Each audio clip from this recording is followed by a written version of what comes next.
प्रधानमंत्री नरेंद्र मोदी ने तेलंगाना के हनमकोंडा में 6,000 करोड़ रुपए से अधिक की परियोजनाओं का किया उद्घाटन। कहा, केंद्र सरकार देश के सभी राज्यों के विकास के लिए प्रतिबद्ध। मुख्यमंत्री मनोहर लाल की अध्यक्षता में हुई मंत्रिमंडल की बैठक में लिए गए कई अहम फैसले। अविवाहितों और विधुरों की पेंशन योजना को मिली मंजूरी।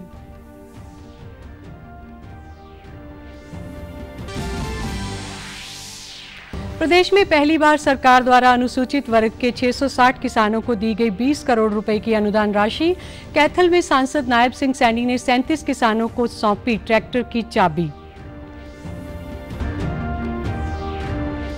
और कुरुक्षेत्र के लाडवा उप उष्णकटिबंधीय फल क्षेत्र में चल रहे फल उत्सव के समापन समारोह में पहुंचे कृषि मंत्री जेपी दलाल। कहा, किसानों को फसल विविधीकरण और बागवानी विभाग की योजनाओं से हो रहा है अत्यधिक लाभ।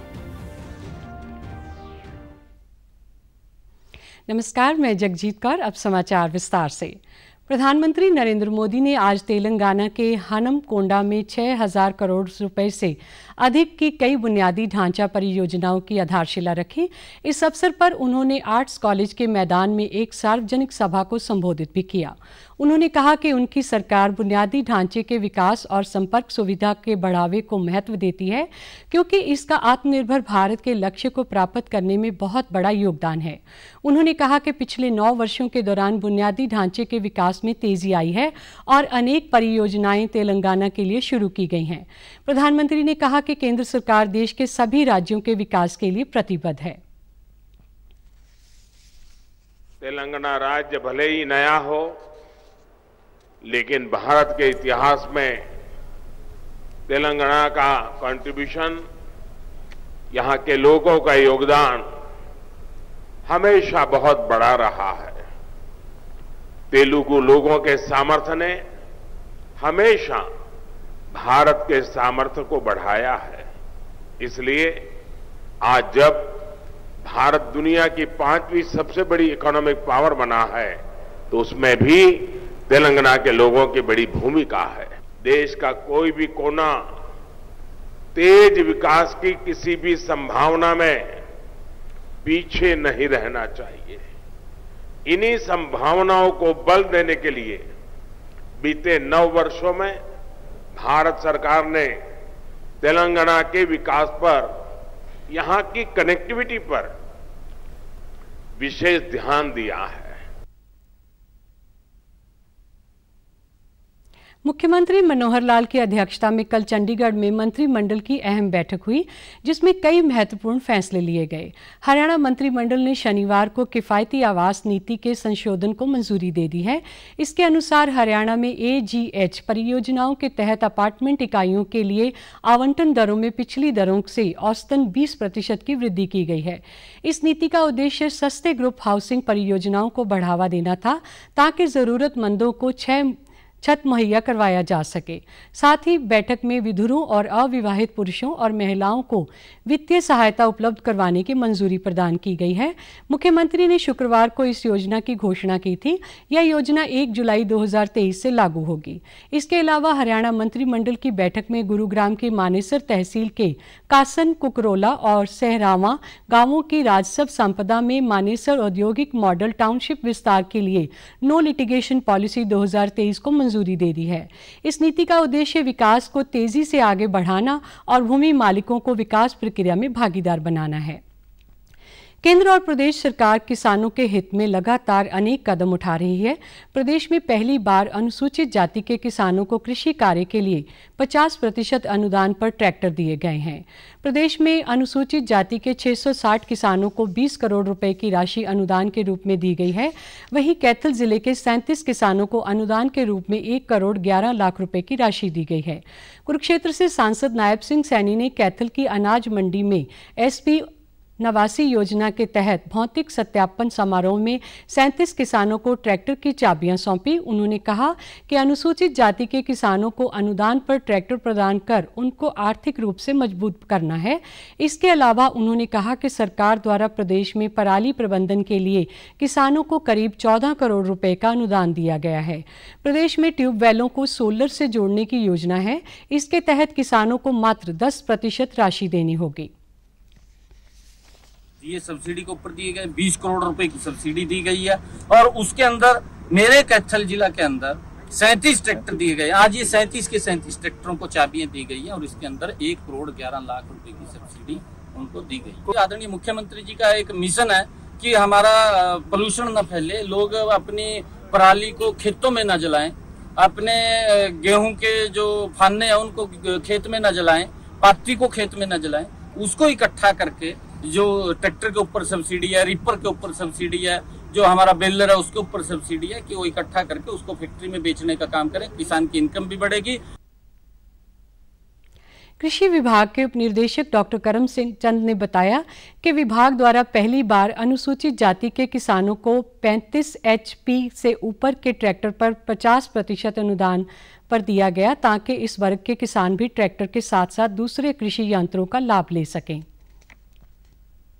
मैनेजमेंट के द्वारा या बाहर निकाल के कर रहे हैं, वो आग नहीं लगा रहे हैं, पर्यावरण को प्रदूषित होने से बचा रहे हैं, तो उनको हमने 16 करोड़ रुपया सब्सिडी दी है सर। और पूरे हरियाणा में जिला कैथल में सबसे ज्यादा सब्सिडी है। पराली प्रबंधन पर हमने लगभग 30 करोड़ रुपया इस जिला में सब्सिडी दी है, और जो कि पूर्ण पारदर्शिता से, जैसी सरकार की सोच है कि एक एक मशीन की फिजिकल वेरिफिकेशन SDM साहब ने, मैंने स्वयं की है।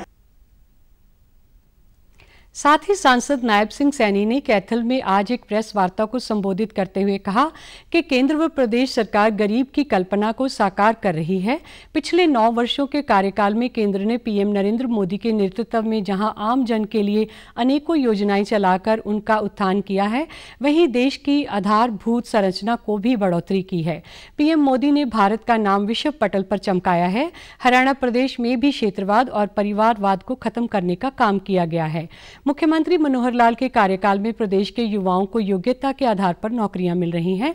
उन्होंने बताया कि आने वाली 23 जुलाई को कुरुक्षेत्र की पावन धरा पर कुरुक्षेत्र लोकसभा की रैली का आयोजन किया जाएगा। इस रैली में प्रदेश के मुख्यमंत्री मनोहर लाल सहित केंद्र व प्रदेश का नेतृत्व शामिल होगा। 23 जुलाई को जो हरियाणा प्रदेश के अंदर हर लोकसभा के अंदर एक एक रैली, जो आदमी है दुनिया के सबसे लोकप्रिय नेता, भारत के लोकप्रिय प्रधानमंत्री आदरणीय नरेंद्र मोदी जी के 9 वर्ष पूरे हुए हैं, उन सब विषयों को लेकर के हर लोकसभा में एक एक रैली का आयोजन किया गया।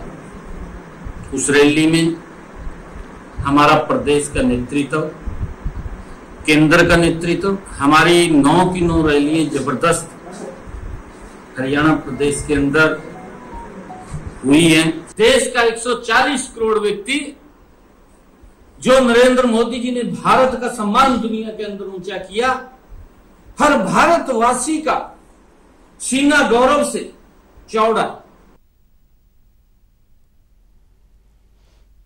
कुरुक्षेत्र के लाडवा उप उष्ण कटिबंधीय फल केंद्र पर चल रहे 3 दिवसीय मेले का आज समापन हो गया। बागवानी विभाग द्वारा आयोजित फल मेले के समापन अवसर पर कृषि मंत्री JP दलाल मुख्य अतिथि के रूप में शामिल हुए। इस अवसर पर कृषि मंत्री JP दलाल ने कहा कि फसल विविधीकरण के लिए और बागवानी विभाग द्वारा चलाई गई योजनाओं से किसानों को बहुत अधिक लाभ मिल रहा है। बागवानी बीमा योजना और विभाग द्वारा दी जा रही अन्य सब्सिडी भी किसानों के लिए वरदान साबित हो रही है। प्रदेश सरकार लगातार किसानों की आय बढ़ाने के लिए प्रयासरत है और लगातार किसान हितैषी फैसले ले रही है। हरियाणा की योजनाएं सबसे अच्छी हैं। हमारे 13-14 एक्सीलेंस सेंटर हैं जो इसके इजराइल की विधि से हम सिखाते हैं। हम मल्चिंग पे सब्सिडी देते हैं, पॉली हाउस पे देते हैं, नेट हाउस पे देते हैं, हम बीज जो है पौध तैयार करके सस्ते रेट पे देते हैं, हम उसका फसल का बीमा करते हैं।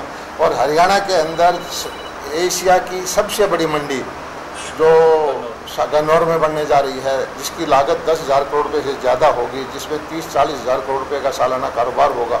मैं समझता हूँ कि बागवानी के और सब्जियों के बारे में, फूलों के बारे में जितना काम हरियाणा सरकार कर रही है उतना कोई नहीं कर रहा देश में। इसी से मैं कहता हूँ कि किसान की आमदनी बढ़ेगी। फल उत्सव में आए किसानों ने कहा कि इस मेले में उन्हें फलों की अनेक किस्में देखने को मिली हैं और उन्होंने यहां से उन्नत किस्म के पौधे भी हासिल किए हैं।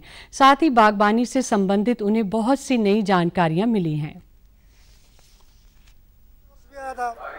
मेला देखने के लिए मैंने बहुत ही बढ़िया लगा और मेरा मन भी बना कि मैं भी अपने जितना खेत है मैं उसमें बागवानी लगाऊं और बहुत बढ़िया ढंग से इसमें बागवानी का काम करके कुछ ना कुछ ज़्यादा पैसा कमाऊं। यहाँ जो है 3 दिन से जो उत्सव चला हुआ है उसमें आमों की बहुत विभिन्न प्रकार की वैरायटी दिखाई गई है, एक से एक वैरायटी दिखाई गई है और ये जो है बहुत कम पानी में बहुत कम खर्चे से तैयार हो जाता है, जिससे किसानों को बहुत लाभ मिलेगा। और यहाँ पर जो है किसानों को अनेक प्रकार के पौधे भी दिए गए हैं, फलों के पौधे भी हैं, दूसरे पौधे भी हैं, जो है किसान इसका बहुत लाभ उठा रहे हैं।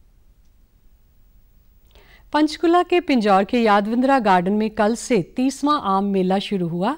हरियाणा पर्यटन निगम और उद्यान विभाग द्वारा आयोजित इस 3 दिवसीय मेले में लगभग 300 से अधिक आम की किस्मों को प्रदर्शित किया जा रहा है। हरियाणा, पंजाब, उत्तर प्रदेश और अन्य राज्यों से आम उत्पादक आम मेले में विभिन्न प्रकार के आम लेकर पहुंचे हैं। कल देर शाम कृषि मंत्री जेपी दलाल ने इस मेले का शुभारंभ किया। उत्तर प्रदेश के मलियाबाद से आए शाहबाद अली ने बताया कि इस मेले में बहुत सी पुरानी किस्मों को भी प्रदर्शित किया गया है। इससे विलुप्त हुई किस्मों को दिखाने का उद्देश्य नए किसानों के साथ साथ आम जन को भी जानकारी देना है। यूपी के लखनऊ से आए एक आम उत्पादक ने 200 से ज्यादा आमों की किस्मों को विकसित किया है। के ऊपर ही वैरायटी आ चुकी है यहाँ पर, बाकी तमाम वैरायटी कुछ किसान और ला रहे हुए हैं। यहाँ पे बड़ी वैरायटी है, पुरानी से पुरानी वैरायटी हैं, जो पुरानी विलुप्त हो चुकी हैं वो वैरायटी आई हुई हैं, जो नई वैरायटी आज निकाली गई हैं CISH वगैरह ने और ICR वगैरह ने, वो सब आई हुई हैं। कि पहले कभी पुरानी वैरायटियाँ थीं क्योंकि वो सब विलुप्त हो गई हैं, नई वैरायटी आ रही हैं, नई वैरायटी पर आदमी ध्यान दे रहा है, लेकिन पुरानी वैरायटी जो विलुप्त हो गई हैं उनका टेस्ट अलग था, हर चीज़ अलग था, वो आज वैरायटी हम लोग यहाँ पे लाए हुए हैं। देखते हैं यहाँ पे जनता का ये रुझान है कि नई नई वैरायटी देख करके बहुत खुश हो रहे हैं, उनको अच्छा लग रहा है कि नई वैरायटी जो नहीं मालूम थी वो वैरायटी उनको मालूम हो रही है। मेले में आए लोगों ने बताया कि उन्होंने पहली बार इतनी अधिक वैरायटी के आम देखे हैं। साथ ही इस गार्डन में बने महल और पुरातन पेड़ भी काफी लुभावने व आकर्षित हैं। मैंगो की वैरायटी बहुत है, मतलब बहुत लिमिट से ज़्यादा है, मतलब अगर नाम याद करना चाहूँ तो क्या नहीं पाएंगे, इतने नाम हैं मैंगो के। हर साल आना चाहूँगा और बहुत अच्छा लगा मुझे। मैंने काफ़ी अपना शूट भी किया, कुछ फोटोग्राफी निकाले हैं और मुझे मतलब देखो 5-6 गेट बने हुए, महल बना हुआ है, जल महल बना हुआ है, तो बहुत अच्छा लगा, वेरी ब्यूटीफुल। बहुत सारे मैंगोज हैं एंड हर तरफ मैंगो ही मैंगो और इतनी वैरायटी है, इतने नाम है कि मैंने कभी सुने भी नहीं है कुछ नाम तो, और बहुत एक्साइटिंग भी लग रहा है एंड आई होप ये हमें थोड़ा थोड़ा सा खिला भी देते, चखा भी देते तो हमें टेस्ट भी पता चलता। But a lot of varieties and definitely इतने सारे मैंगोज देख के लग रहा है कि फलों का राजा आम ही है। उप मुख्यमंत्री दुष्यंत चौटाला ने पद्मा योजना की समीक्षा बैठक की अध्यक्षता की। उप मुख्यमंत्री ने अधिकारियों को सुझाव दिया कि पद्मा के तहत जो क्लस्टर बनाए जाते हैं उनकी भूमि की शर्त को 100 एकड़ की बजाय 25 एकड़ कर दिया जाना चाहिए ताकि अधिक से अधिक निवेशक इसके लिए आवेदन कर सकें। उन्होंने जानकारी दी कि हरियाणा सरकार द्वारा पद्मा में भी वेंचर कैपिटल फंड स्थापित किया जाएगा ताकि 1 ब्लॉक 1 प्रोडक्ट के तहत अधिक से अधिक युवा एंटरप्रेन्योर बन सकें। बजट में राज्य सरकार ने युवाओं को स्टार्टअप स्थापित करने के लिए प्रोत्साहित करने हेतु 5 करोड़ रुपए तक के 200 करोड़ रुपए के वेंचर कैपिटल फंड की योजना बनाई है। ठीक इसी प्रकार पद्मा के प्रति प्रोत्साहित करने के लिए भी वेंचर कैपिटल फंड बनाया जाएगा। उप मुख्यमंत्री ने बताया कि केंद्र सरकार की 1 डिस्ट्रिक्ट 1 प्रोडक्ट योजना के तहत पद्मा स्कीम शुरू की गई है। इसका उद्देश्य क्लस्टर दृष्टिकोण का लाभ उठाकर और संतुलित क्षेत्रीय विकास को बढ़ावा देकर ब्लॉक स्तर पर सूक्ष्म और लघु उद्योगों को बढ़ावा देना है। उन्होंने बताया कि इस वर्ष के बजट में भी अगले 5 वर्षों में पद्मा के लिए 1000 करोड़ रुपए प्रस्तावित हुए हैं, जिससे डिजाइनिंग, ब्रांडिंग, मार्केटिंग और एक्सपोर्ट प्रमोशन स्कीम जैसे नए इनोवेटिव इंसेंटिव पेश किए जाएंगे। रोहतक में आज भाजपा की महिला मोर्चा की प्रदेश कार्यकारिणी की बैठक हुई। भाजपा प्रदेश अध्यक्ष OP धनखड़ भी इस बैठक में शामिल हुए। इसमें पार्टी संगठन को मजबूत करने और आगामी चुनाव के कार्यक्रमों पर विस्तार से चर्चा की गई। एक पत्रकार वार्ता में भाजपा प्रदेश अध्यक्ष कांग्रेस नेता राहुल गांधी के सोनीपत में मदीना गांव में किसानों के बीच पहुंचने पर प्रतिक्रिया दी। उन्होंने कहा कि राहुल गांधी को किसानों के हितों से कोई सरोकार नहीं है। हरियाणा में कांग्रेस के शासनकाल में किसानों की हजारों एकड़ जमीन को पूंजीपतियों के हवाले कर दिया गया। स्वामीनाथन आयोग की रिपोर्ट को भी कांग्रेस पार्टी ने 8 साल तक दबाए रखा, जबकि भाजपा ने स्वामीनाथन आयोग की सिफारिशों को लागू किया। धनखड़ ने हरियाणा कांग्रेस पार्टी में गुटबंदी और अब तक संगठन न बनने की कटाक्ष भी की।